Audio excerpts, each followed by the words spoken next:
following crisis communication case study focuses on Sony Pictures Entertainment Company recent PR crisis. The case study is broken up into 5 parts.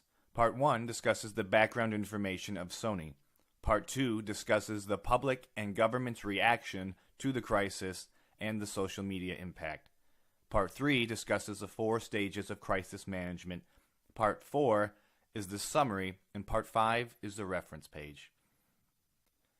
Sony Picture Entertainment is a subsidiary of Sony Entertainment Inc., a subsidiary of Tokyo-based Sony Corporation.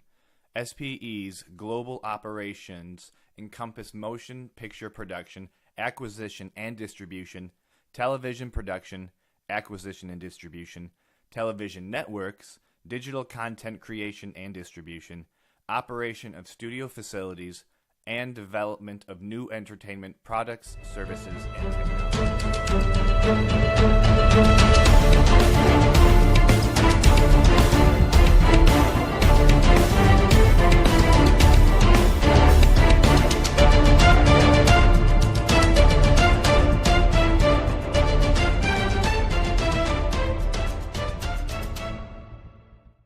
On November 24th, 2014, a month before the interview was supposed to be released into theaters, cyber terrorists attacked Sony's database.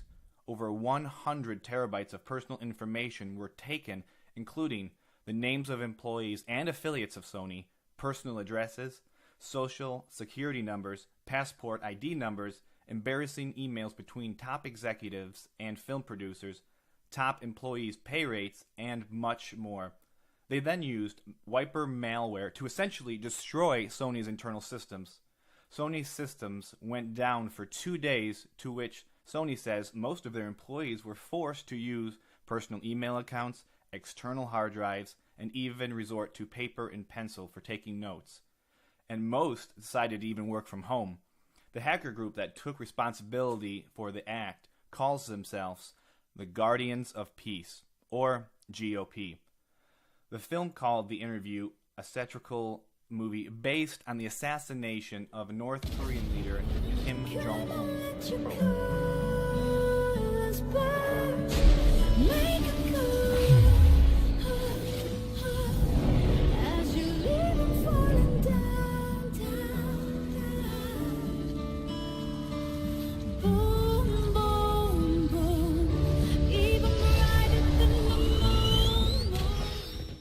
The interview was the reason why the Guardians of Peace hacked Sony in the first place. They said, "Stop immediately showing the movie of terrorism which can break the regional peace and cause the war."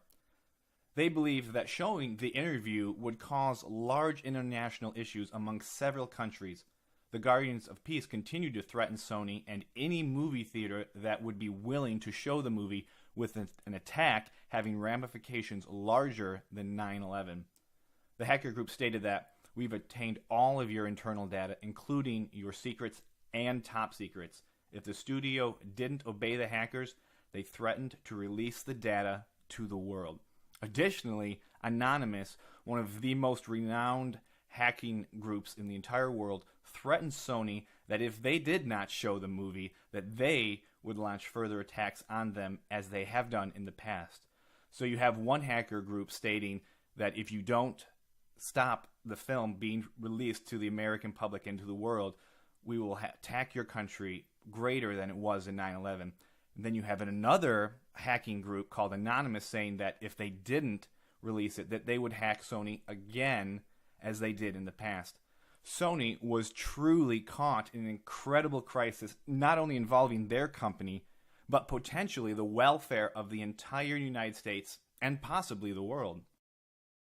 Many people didn't want to immediately point fingers at North Korea, so they blamed it on several situations, such as a small group of hackers, or disgruntled employees from layoffs earlier that year, or a large hacker group, North Korea, or all of the above.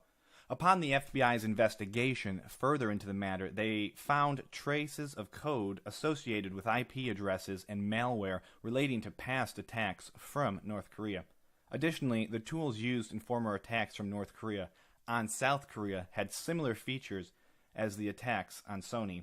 As the FBI made press release statements about their findings, it fueled the rage of different views of the situation and who did it. The government confirmed their findings and said that there was a substantial amount of evidence beyond what is unclassified. The Guardians of Peace responded by sending a link to the FBI and CNN and telling them that they were idiots for their obvious conclusions. The FBI speculates the Guardians of Peace were paid by the North Koreans to dismantle Sony.